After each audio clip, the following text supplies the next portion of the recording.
Hello, everyone, and welcome to TLC.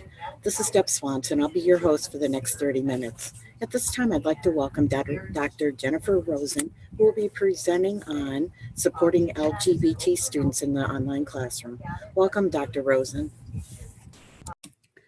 Hi, thank you, Deb. Can everyone hear me okay? So I want to talk today about supporting LGBTQI students in the online classroom. And in a few minutes, we'll talk about the acronym and what all the letters stand for. But let's see. Sorry, here we go. But first, I just want to talk a little bit about why creating a safe and inclusive environment for LGBTQI students matters.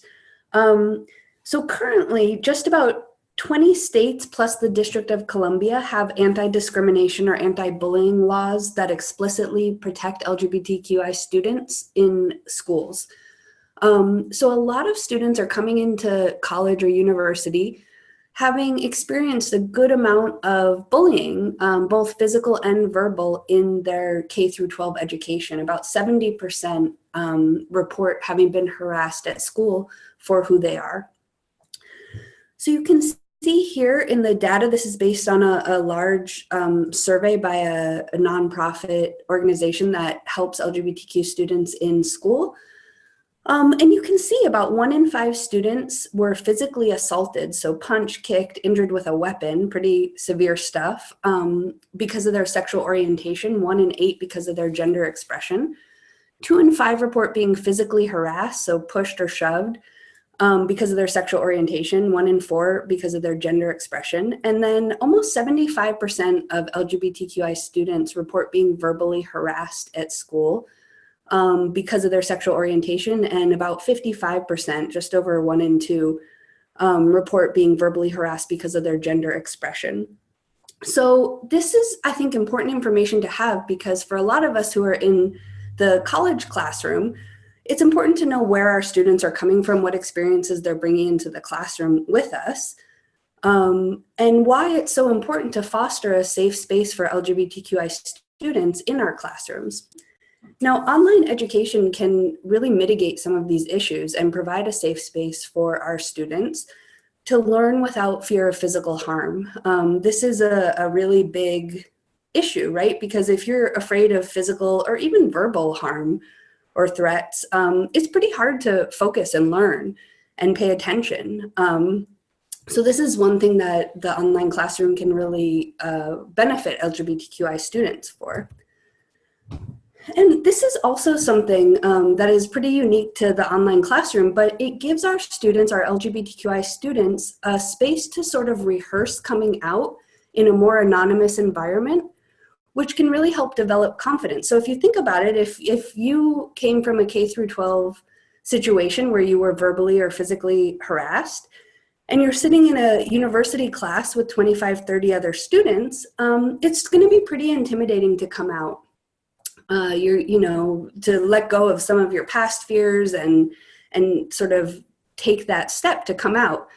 Now, in a more anonymous environment, such as the online classroom, it's a little less scary to do so. The fears of physical harm are not there. There's going to still be some fears of verbal harassment, but it provides a much sort of lower stakes environment to do that. And the more students come out, the more they develop confidence, which then they can bring with them into the broader world. And finally, it's just important to diversify the voices that contribute to our intellectual environments. And this goes beyond LGBTQI students, to the more, the more voices we can bring into our classroom, the more it represents the true complexity of the social world we live in, and everyone benefits from that. Now, there are some unique issues for LGBTQI students in an online classroom, the biggest one being cyberbullying. So it's really important for us to be aware of this and to monitor our classrooms for this and to develop strategies to achieve inclusive education for our LGBTQI students. And again, a lot of this can apply more broadly to a lot of our minority students in general.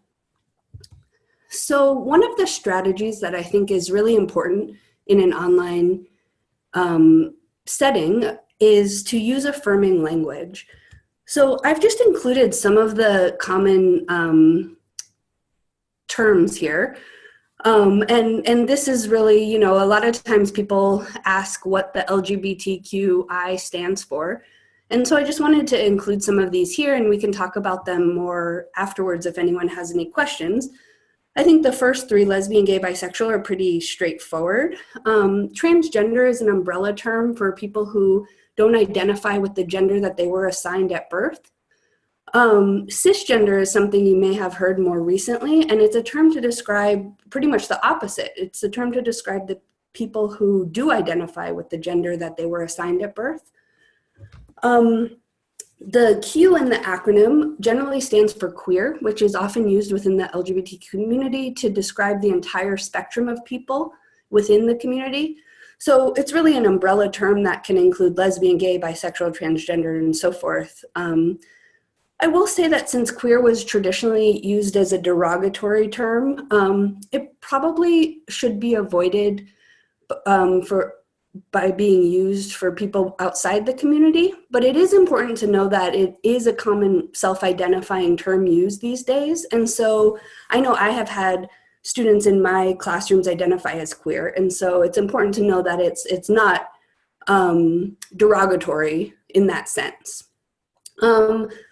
Questioning, the process of exploring or discovering gender identity or sexual orientation.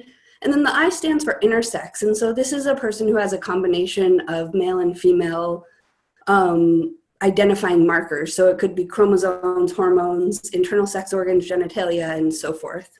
There's a really good list of all the terminology at the UC Davis Resource Center, the LGBTQIA Resource Center. The A stands for ally in that acronym. But there's a great long list because, I think some of the LGBTQ terminology can be confusing to those outside the community. It also evolves and changes pretty often. So it's good to sort of stay up to date with it. And, I think using and understanding and accurately using the language goes a long way towards becoming a supportive ally. So using affirmative language is important. There is some language that is better avoided. Words matter. And so some terms that, 50 years ago were in use are no longer really preferred by the community. Homosexual is one of them. It used to be pretty common and it is a descriptive term, but nowadays it's got a lot of baggage attached to it. And it's a term most often used by anti-gay, anti-LGBTQI organizations. So instead, I would just sort of use the acronym LGBTQI. Transvestite is no longer commonly used. Instead, transgender would be the appropriate terminology. Hermaphrodite, again, no longer used. Intersex is the preferred terminology. And, this one I include sexual preference. Sexual orientation is really the correct terminology to use. Preference indicates choice, and I think most people, whether heterosexual or in the LGBTQ community, would say that their sexuality is not necessarily a preference. So that's just one, again, words matter, and it goes a long way to be a supportive ally if you use the right terminology. Okay, so language is one strategy. Another strategy is designing inclusive curriculum. So this goes a long way to creating a supportive and inclusive environment for our LGBTQI students. Where appropriate, include LGBTQI related content and issues. Again, this is gonna vary. I teach in sociology, so this is something that is relatively easy to incorporate into the curriculum. If you're teaching in math or physics or astronomy, that's not going to be quite as easy. But if you can sort of make your curriculum more inclusive, it really helps students develop empathy and respect for each other's differences. Being exposed to new ideas helps develop that empathy and respect. It also creates opportunities for all students to gain a more complex understanding of the world around them, which is really more accurate for how our world really looks. And I think in this context, almost most importantly, it tells LGBTQI students that their lives matter, that their lives are worthy of being investigated, that their lives are important enough to be included in the curriculum.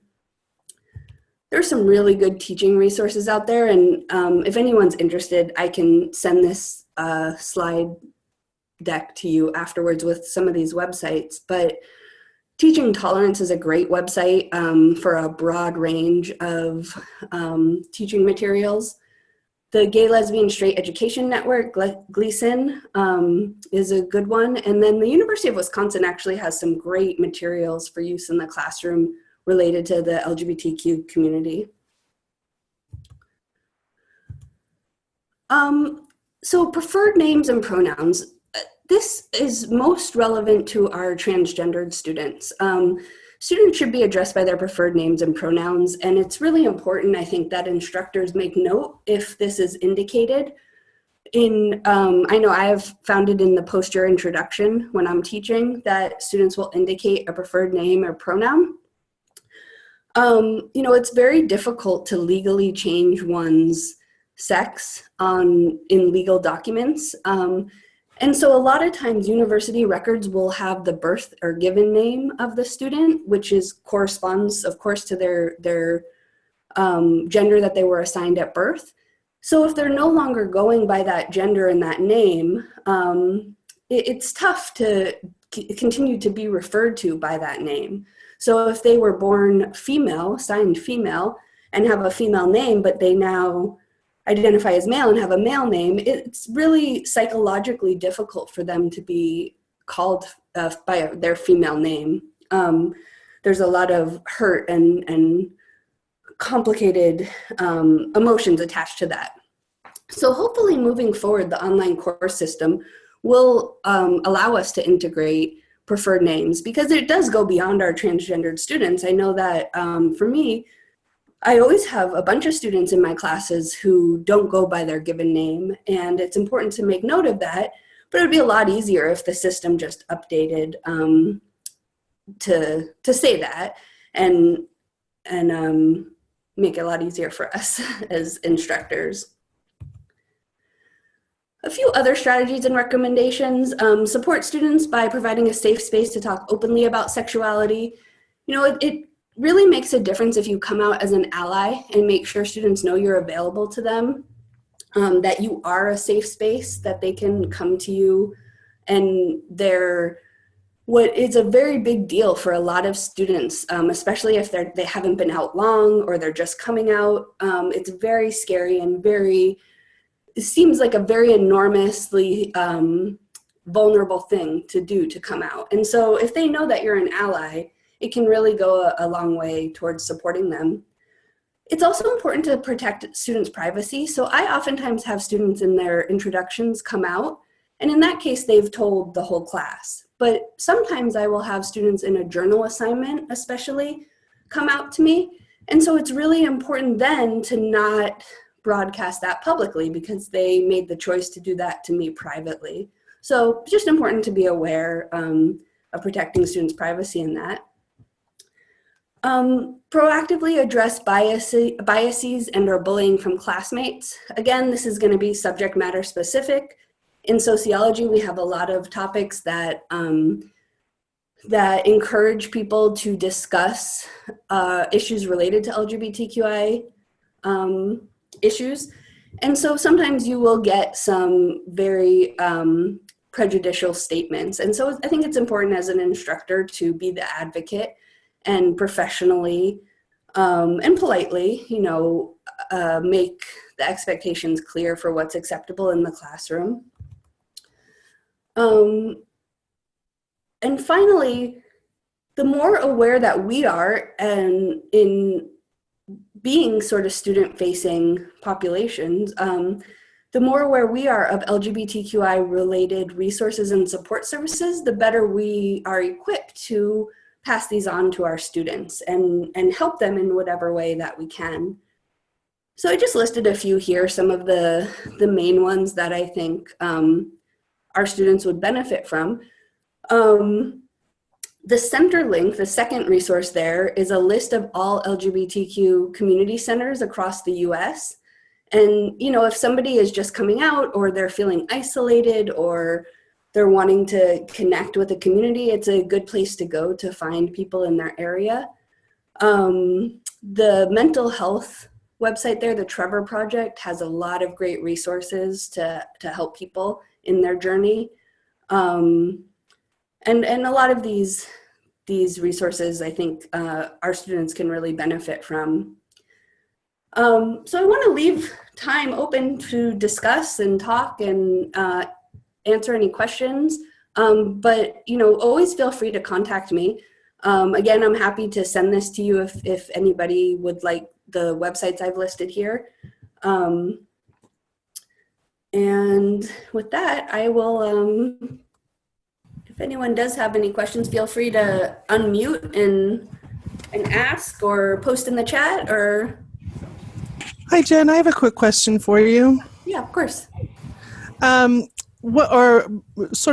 you for the important information, but it was really interesting. I don't know if you noticed that earlier today, there was a session in the TLC that used the terminology homosexuals. And I know as a sociology instructor, I was like, it was really jarring to see it because you so rarely, I guess in our world of sociology, see that word used anymore. So I think it's really important that we have sessions like this to make us more aware of terminology, and so that if someone submits a session that uses outdated terminology, that as an institution we make sure that we address that.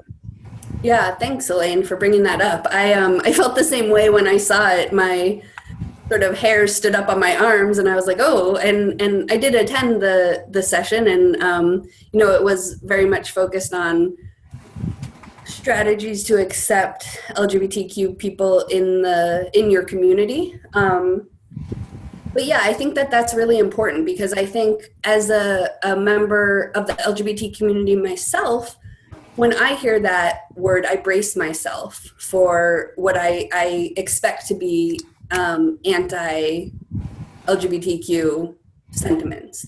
And so, you know, I think there are generational differences with that, I'm sure, but yeah, I agree. I think it's really just about education and talking more openly about this stuff. Margaret, you know, I'm not sure if Ashford has resources for this topic. I can look into that. Look into that on the CETL, maybe there is something. I know that Equity Council has resources on their website. I do not believe that website is yet published though, so published publicly. So I guess that's not that helpful for you, but I can definitely look into that more for you though.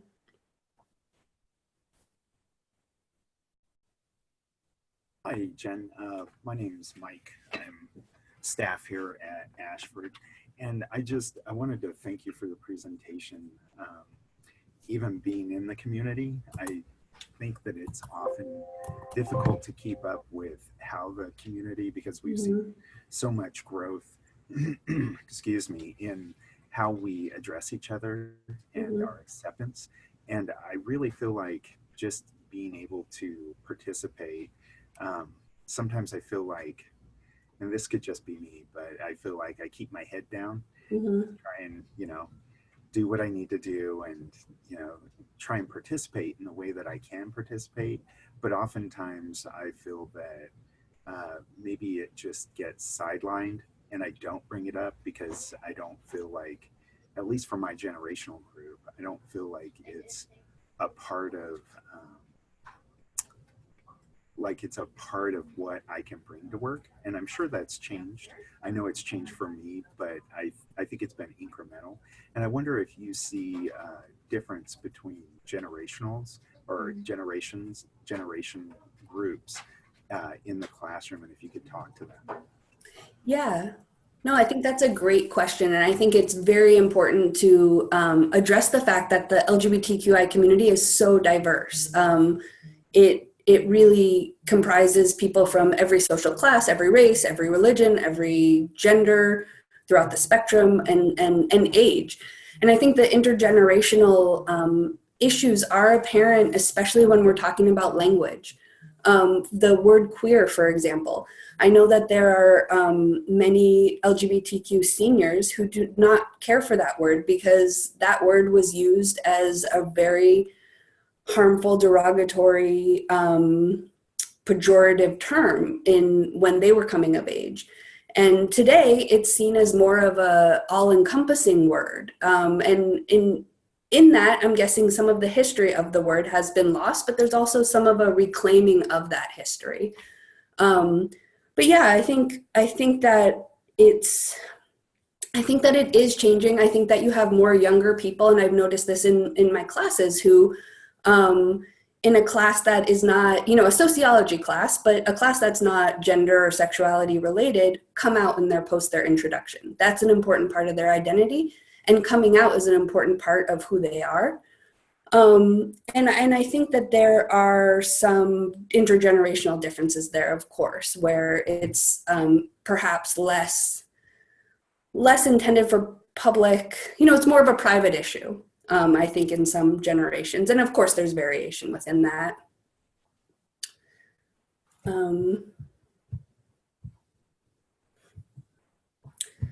Thanks, Margaret. I think that's awesome that you have students that come out in your science class. I know for me, in a traditional on-ground university, I had a statistics teacher who came out on National Coming Out Day, and it totally blew my mind. I wasn't fully out at the time. I was sort of coming out. And, it really is, as you mentioned, it serves as a role model, because if you see other people doing it, you are a little less scared to do it yourself. And so I think that that's pretty fantastic that people are doing it in courses where it's not sort of related to the content.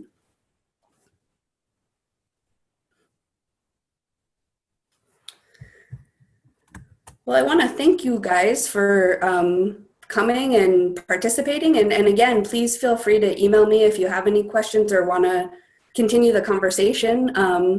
I'd love to chat with you more about it.